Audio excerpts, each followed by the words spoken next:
Welcome back. Tasty Live Network, Monday morning, June 21st. Taking a look at the Forex markets to start the week from your buddy Frank. I have not been around markets for 2 days. Was fly fishing up in Michigan. Caught a whopping 0 fish, which you might say, wow, that seems hard to do.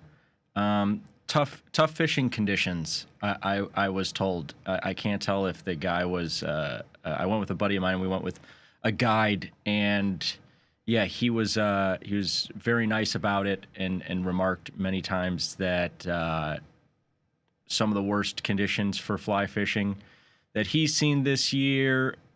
My friend caught about 5 fish. Which, if it was 1 or 2, would have made me feel a little bit better. But the fact that he beat me 5-zip made me feel like it was maybe a me problem. Either way, nice to be out in the Traverse City area. Beautiful up there. They love their cherries and everything else.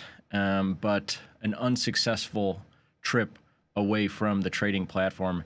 And with that, let's get into the platform and take a look here at what's been moving. A couple of things in some different places than I remember. Let me start with euro dollar. That seems to always be the most popular place. This euro dollar market, when I left, was, seeing some high volatility around the 116 handle.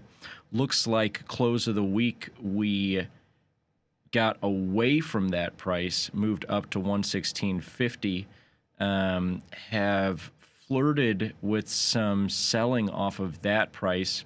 And right now, as we speak, dollar giving ground, it appears like across the board. We'll take a look a little bit closer in a second, but the general trend the last week or so has been some dollar strength after a ton of dollar weakness. This is the hourly chart. I'll take a look at the daily chart. Here's all of that U.S. dollar weakness really since the start of the year. And now the last few weeks here, July has been essentially, we'll just say July has been a bullish month for USD. How we close that month will be of the most interest here. This week and next week, we actually do close July with a Fed meeting on Wednesday. So a lot to be looking at here in the next week. And let me actually pull up this economic calendar, not to look at the FOMC meeting that's coming up, but I believe there obviously it looks like there's nothing there. Was there a Japanese election? Frank's really good at his job, knows exactly what's going on across the globe that might be relevant to these FX markets. But you saw huge dollar sell-off on the open last night, some yen buying, and then they reversed that immediately throughout what would have been the start of the Asian session. And now you've seen that yen bounce or that dollar sell off. And this has also been an interesting one where the month of July has been very good to the dollar against the yen. As you can see, we've gone from below 143 all the way up to 149. And at certain moments looking like they wanted to hit 150, which has been historically the last couple of years, a pretty important price level. And also, if you look at the last several years, 150 is pretty rarefied air. And given the rhetoric around U.S. dollar here in 2025, which has been, dollar's getting crushed, Trump wants to depreciate the dollar for all these economic reasons, which you can agree with or disagree with. And he also wants interest rates lower and all these things that would potentially lead to a cheaper dollar. This is a hell of a bounce back, though, in this dollar against the yen. And the fact that we're still, a stone's throw, really 1 day's work away from 150, which if you count up all the weeks that we've been above 150, of course, there's a bunch of them in recent history, But if you count up all the weeks that we've been above 150 in this dollar yen market, going back the last 20 years plus, not a lot of data points. So that's probably what I'll be watching here. And let me get back to that hourly chart. And let me actually, we've never done this on the show. We have some nice research that we'll get to in a second. But why not?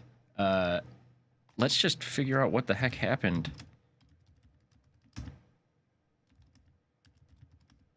I think there was a Japanese election. Japan election, PM vows to stay on despite bruising election loss. Okay, here we go. Got the AI telling me what happened. And this is also, AI responses may include mistakes. This is all from Google's AI. I don't know if our compliance officer, how upset he might be about this on-the-fly research trying to figure out what the heck happened in Japan. In a significant parliamentary election held on Sunday, Japan's ruling Liberal Democratic Party suffered a major defeat, losing its majority in the upper house. This follows an earlier loss of its majority in the more powerful lower house. The ruling coalition loses control, so that's the Liberal Democratic Party. Factors in the defeat. Voters expressed discontent over rising prices, the threat of U.S. tariffs on Japanese products, and the increasing burden of supporting Japan's aging population. Wow. Okay. Seems like some young conservative types. The far right populist. I'm not going to say sensate. All right. I tried to. Never mind. Previously holding only one seat made significant gains, securing 14 seats. So I guess far right movement taken hold there in Japan. Democratic Party for the People also saw gains. Okay. So I don't know how that works. Gains on both sides. PM Ishiba, future uncertain. While Prime Minister Ishiba vowed to stay in office to handle pressing issues, including trade negotiations, the election setback has weakened his position. So I'm guessing, yeah, his party got weakened. He's still technically in power, but it looks like potentially some turmoil for Japan. The election represents a potential turning point in Japanese politics, with a rise in right-wing populism and increased pressure on the long-dominant LDP, which again is the Liberal Democratic Party. The coming months will likely see continued political maneuvering and potential shifts in Japan's policy. Okay, so it looks like they're looking for someone to come in and maybe be a little bit more tough on the trade war talk. Not happy with, I guess maybe it's been viewed in Japan that leadership is just doing whatever Trump says. Anyways, I guess what this might be here, this volatility that we saw last night in this market, is a little bit of course, it's what does this mean for the yen? The initial reaction there, which was yen upside and then quickly reversed, I would imagine was kind of like essentially the algos or whatever you would call it translated this more conservative party coming in as bullish for the yen and bearish for the dollar in this pairing, given how tough Japan might now be on tariff talks and some of these other things. And then they reverse that. I would imagine either some of the like polls or something were swaying back and forth, or the market was digesting it as, oh, but maybe this uncertainty in general is not good for the yen. So maybe that was like a little bit of a fear bid in US dollar, a little sell-off in yen. But now as we really also keep in mind, I believe Japan was closed here to start the week for this election or some holiday after the election or something. So this session is going to be a little bit lighter than you would hope for coming off of an election, because the Japanese market isn't in there. So you're likely to get some of these big swings. I bring this up because now Europe and the U.S., which are in session, are digesting this as bullish for the yen. and bearish for the US dollar.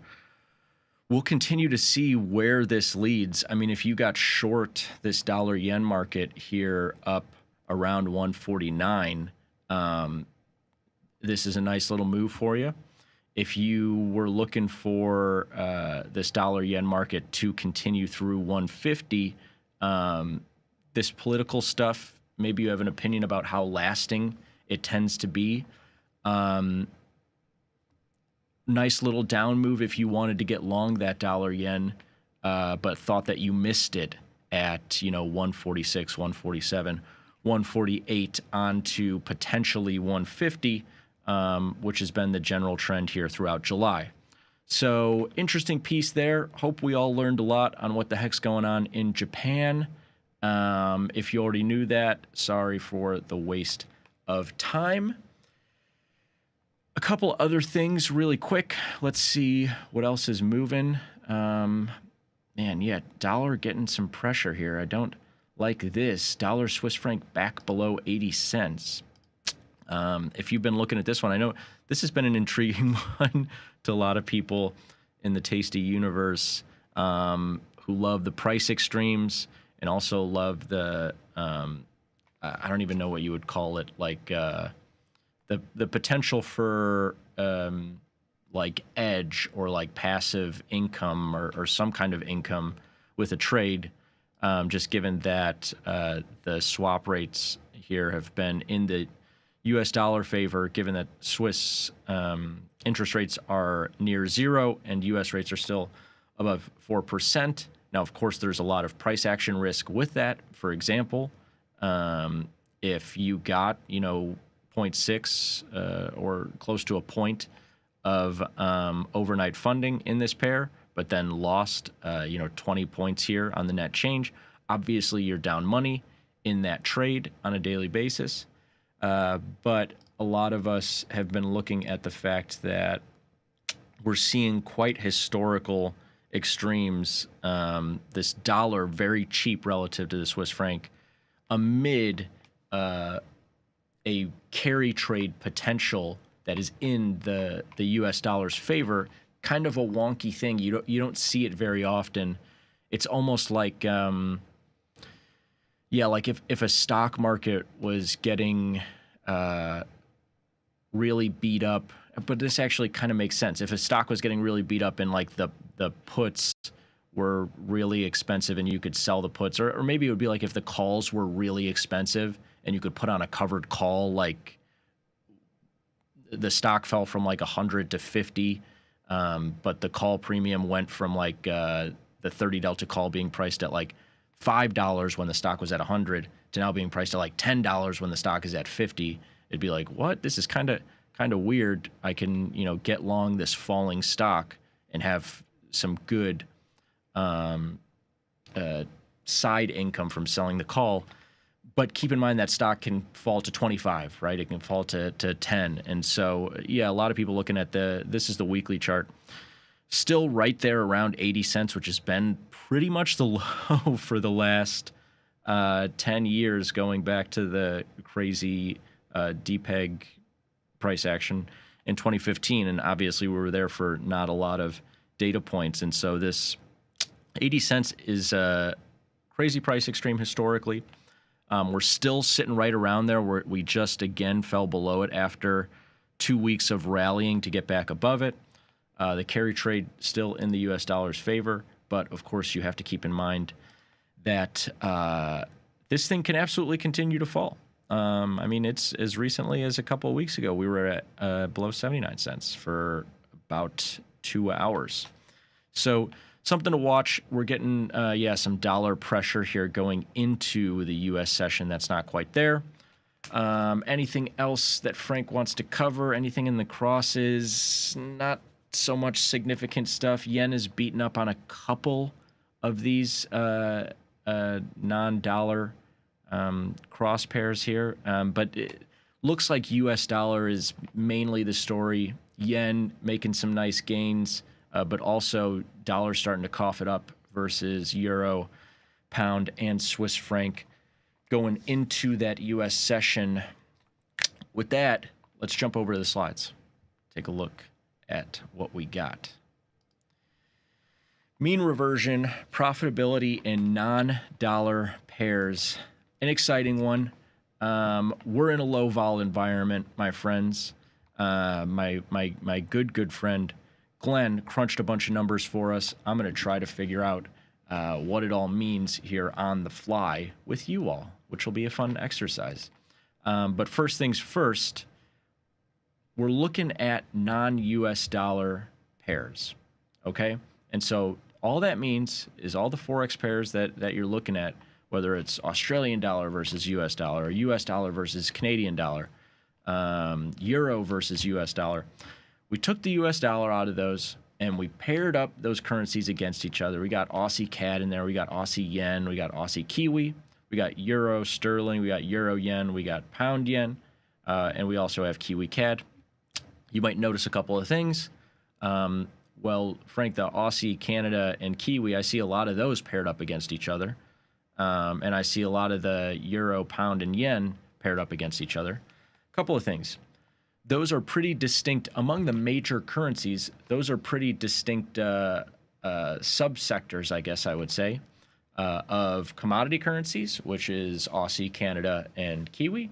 And there are some other ones, but not in the major currency class. And you can go do research, and guess what? You can pair them up against almost anything. So take a look if you want. But among the major currencies, there's kind of that subsector, and then there's another subsector which there's not a cute name for, like commodity currencies. But I would just call those like kind of like the traditional or like established, or I don't know, like almost like the major currencies, which is going to be your Euro, your Pound, and your Yen. And so we tend to pair those things up against each other, but we will see some interesting stuff between like the Australian dollar and the Euro, or the Australian dollar and the Yen, or the Pound and the Canadian dollar. There's some cool stuff to be had. And guess what? Again, you can pair up any of these things. There's no wrong answers, really. But what you should monitor is what's the liquidity. If you pair up, you know, the Israeli shekel and the South African rand, it might cost a lot to get that trade off. And so be mindful of those things. That's why when we're talking about taking the US dollar out of the mix and pairing these against each other, these tend to be pretty high liquidity, pretty low cost to get that trade on. And with that, we're looking at some realized vol numbers, and holy smokes, there are some low numbers in here. We're in a pretty low vol environment. But keep in mind that if you think that like the make or break point for VIX, for example, is like 15%, and it's like, oh, higher than 15%, then it's kind of relatively high vol, or lower than 15%, it's lower than low vol. With currency trade, with Forex trading, that number is going to be more like half of that. Like maybe like a 6, 7, 8% would be like normal vol. Higher than 8% would be like, okay, like we're seeing some high vol. Lower than like 4 or 5% would be like, okay, this is pretty low vol environment. But also an interesting thing when you take the dollar out of these pairs is you don't always get higher volatility. You might think that like, oh, the US dollar, that's the most stable currency. And I'm being not sarcastic or facetious, but I'm not saying that it is the most stable currency, but one might think US dollar paired against any of these currencies is the most stable setup. It is the lowest vol setup. And so if I take the US dollar out and I put Australian dollar against Canada, that thing is going to be flying around. Not exactly. You see that volatility there at 4.2%. Look at that Aussie versus New Zealand dollar there on the third row, 3% volatility. And the percentile of that volatility is actually in the 45th percentile. So that's saying 3% in that pair is actually relatively high volatility. It's in the middle of the distribution of volatility. And that's because those, like I said, those commodity currencies and those major currencies, they can be highly correlated to each other. And so again, it's not always that the US dollar version of any of these currency pairs is the lowest volatility. It's almost like Amazon. Let me think of a better example. Microsoft and Apple are both priced in US dollar when you trade them, right? And when you take that US dollar piece out and you price Apple in Microsoft price, you might think, oh, that pairing of this new price that I've created, that thing is going to be very volatile. It might actually not be as volatile. It might be very low volatility because those two stocks tend to move in the same direction. And so trading that pairing of those two stocks, taking the US dollar part out of it, might actually have smaller price swings. Anyways, I have digressed so freaking far away, but it's an interesting little thing. The last thing to note here is most of these non-dollar crosses are currently in low vol environments. The most interesting thing to me is that euro sterling, which is probably the most euro pound, there the fourth row, and Australian dollar, Canadian dollar, Aussie CAD, the first row, are probably some of the most popular non-dollar crosses. And that euro sterling's in the 56th percentile volatility, relatively high vol environment for it right now.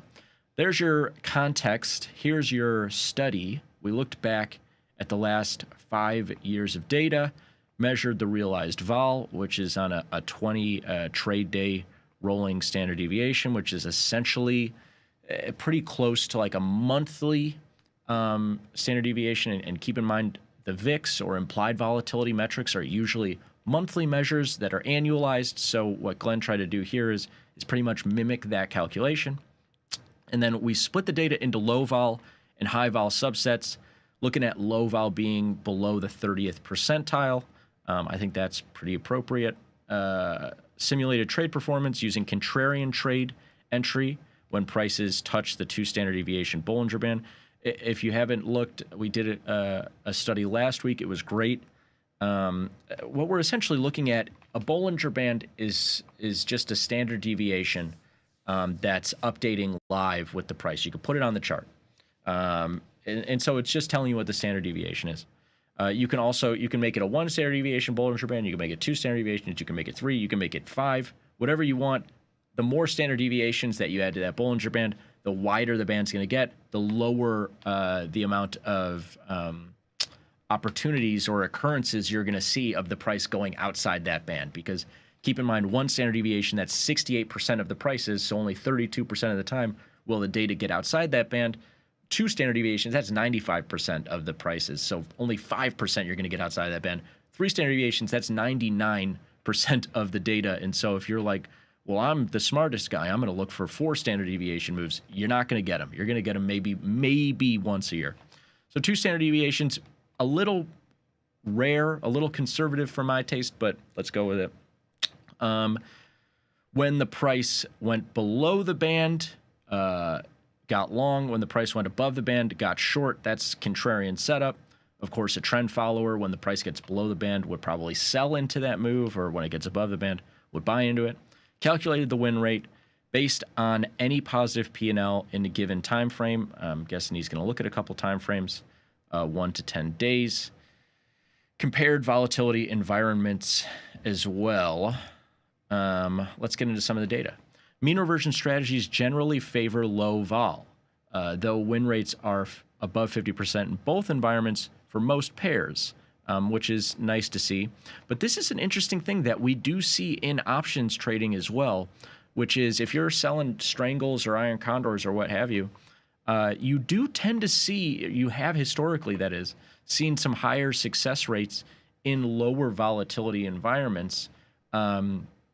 You might see bigger profits in high vol because there's more expensive options. There's bigger price swings. Same here. You might see some greater profitability of your trading in high vol just because there's more back and forth, right? There's more price points.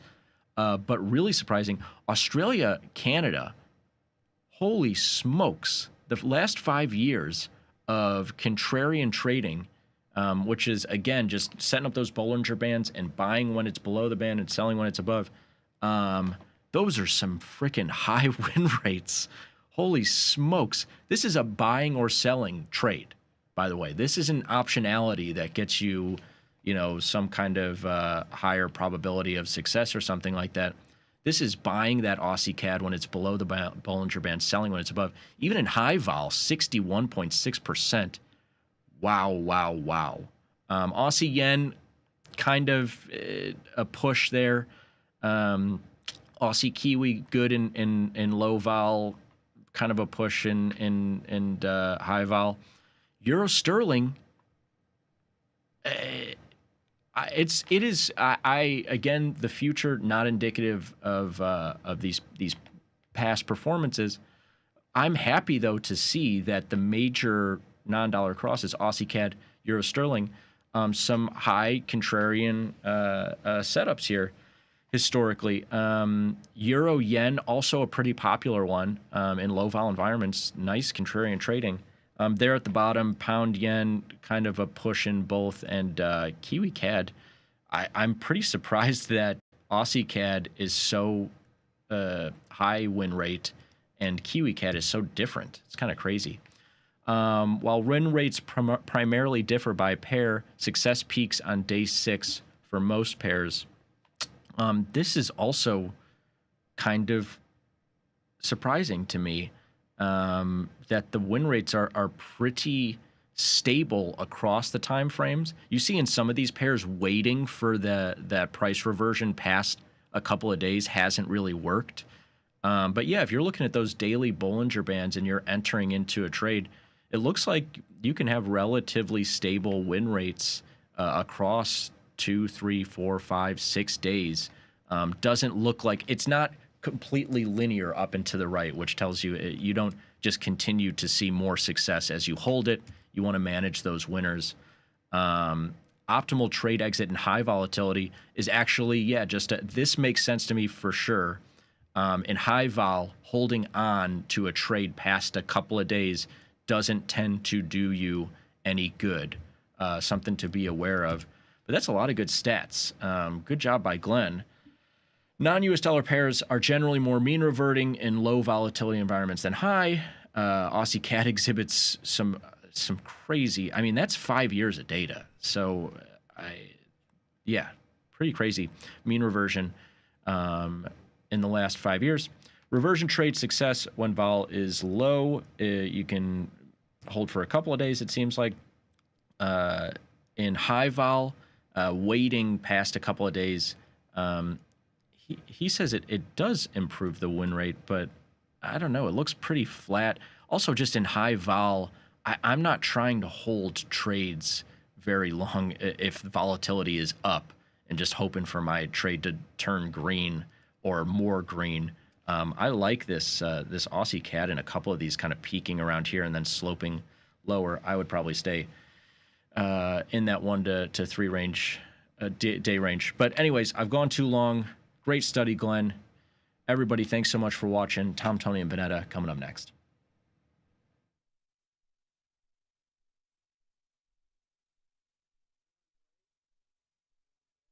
Global markets never sleep. Explore them with Forex. Now available on tastytrade. Get in on over 80 Forex pairs, 24 hours a day, 5 days a week, with the Forex platform that adapts to your style and speed. FX marks the spot. Trade it on tastytrade.